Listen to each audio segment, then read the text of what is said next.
Today we're filming an adventure games, but you better prepare to get your feet wet, adventurers, because today we're talking about Forbidden Island. Forbidden Island is made by Gamewright. It's one of their most popular titles, and they have a lot of other games in their line. Forbidden Desert, Sushi Go, tons of other children's games. They're fantastic.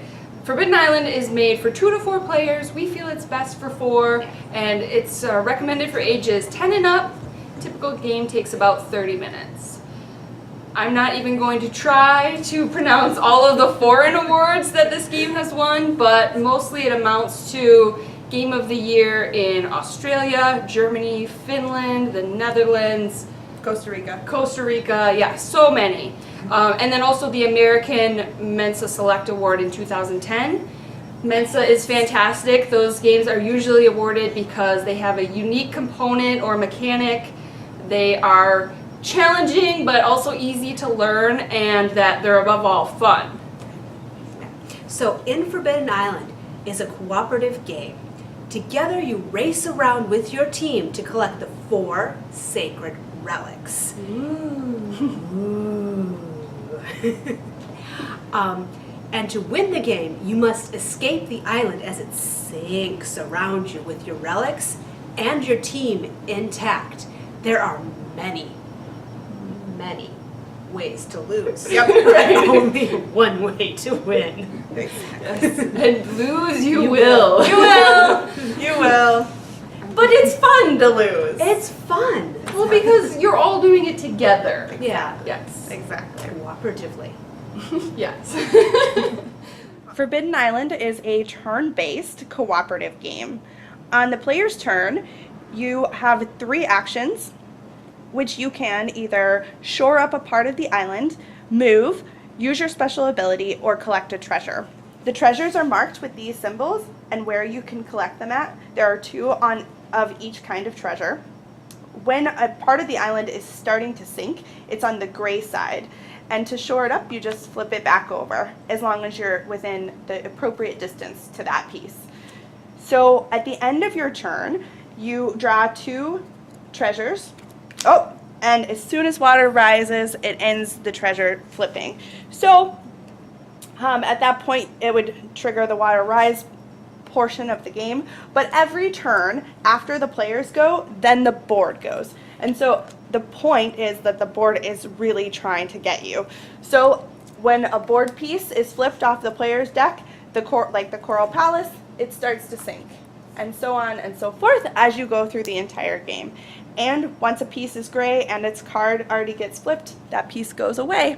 So it starts to make the island harder to get around. Good luck! So Forbidden Island, as we said, is a cooperative game. One of the things that we think is really great about cooperative games is that it's for this kind of extra personality that you might have on your game night. Pretty much anybody can play, but sometimes on your game night you've got somebody who really doesn't like competition or feels like they're maybe being picked on if you are actually having a competitive game, which is kind of the point of some games, right? So this game allows you to work together and kind of gets rid of that problem on a game night. So this is a really good solution if you have somebody like that in your group. Not that we know anybody. Not that we know anybody like that. But If you don't know someone, you are that person. right. True. So this is a main course game. You can play it pretty much all night, but it's going to take up the majority of your energy. But it's a main course game that only goes up to 4, so you're going to have a small game night. Yes.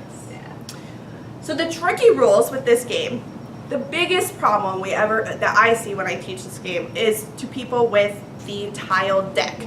So when the waters rise, you're supposed to shuffle the tile deck. That's how it says. But you shuffle the top part of the tile deck, the deck that's already been flipped, and then put that back on top, not the entire deck, right? So that it adds this intensity, right? So if a part of the island is already sinking, that part of the island is going to continue to sink. Right. And it makes it very challenging. It does. Because you see the same tiles over and over. Right. And then as the waters rise, it kind of builds up on you. Right. So a house rule in my house, at least, when we teach this game to new people, first time we play with them, or if we've got a younger crowd with us, we leave in the tiles that have sunk. Like, we leave in the card for the tile that's sunk. Normally, if it's gone, add the pressure, right? But this kind of helps you add a little bit of a buffer zone. It slows the game down just a little bit in order that you can kind of teach how it works. And then people kind of feel like they can maybe succeed, and then you play the real way. Yeah, it's not so overwhelming when you're like, oh good, nothing happened. Oh, great.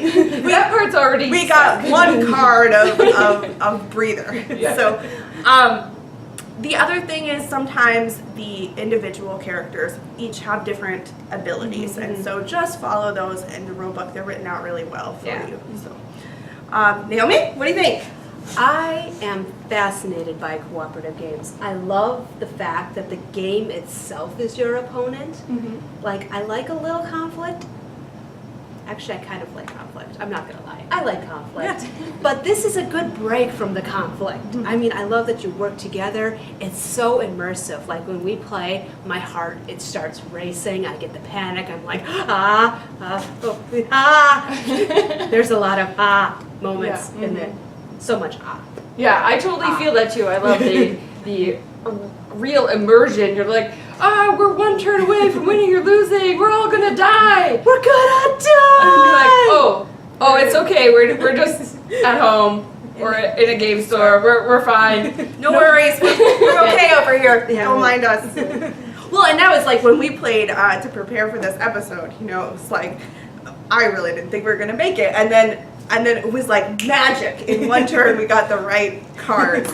It was like, so that was really good. So you give it what? I give it a 5. Okay. I love Forbidden Island. I love everything about it.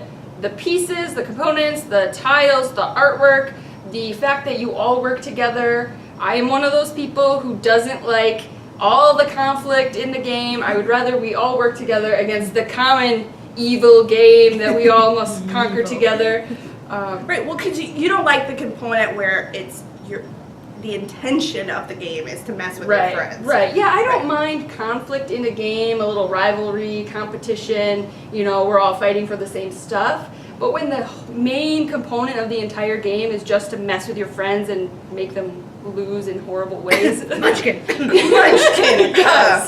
Yes, we won't mention any names, but yes, those are the kind of games I just do not enjoy whatsoever. And Forbidden Island is not like that at all. You're all working together. You win or lose as a whole, and it's great for families as well, or like team building, anyone that you really want to make a connection with, because a lot of times kids can't really master those winning strategies on their own and they feel left out. But a game like this is great for that.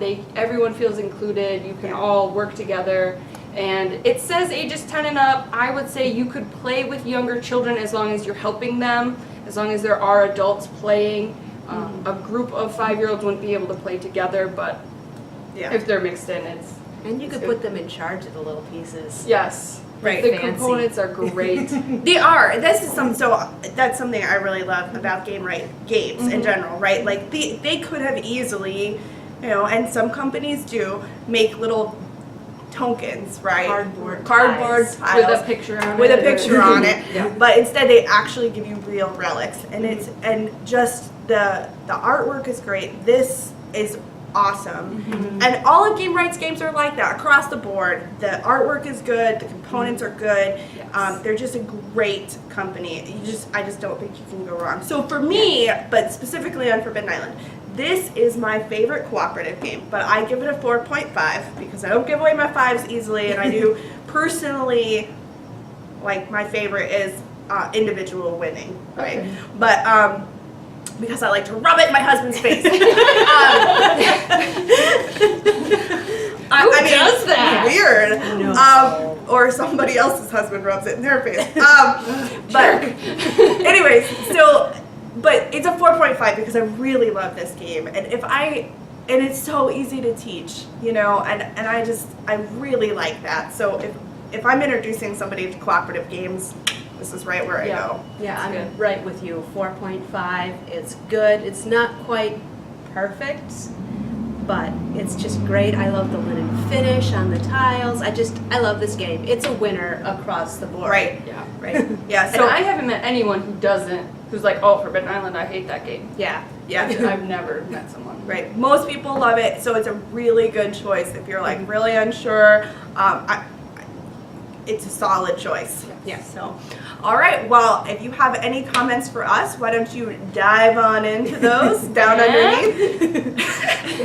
Subscribe or like us. Give us comments about things that you'd like to see in the future. All right. Have a good day. Bye.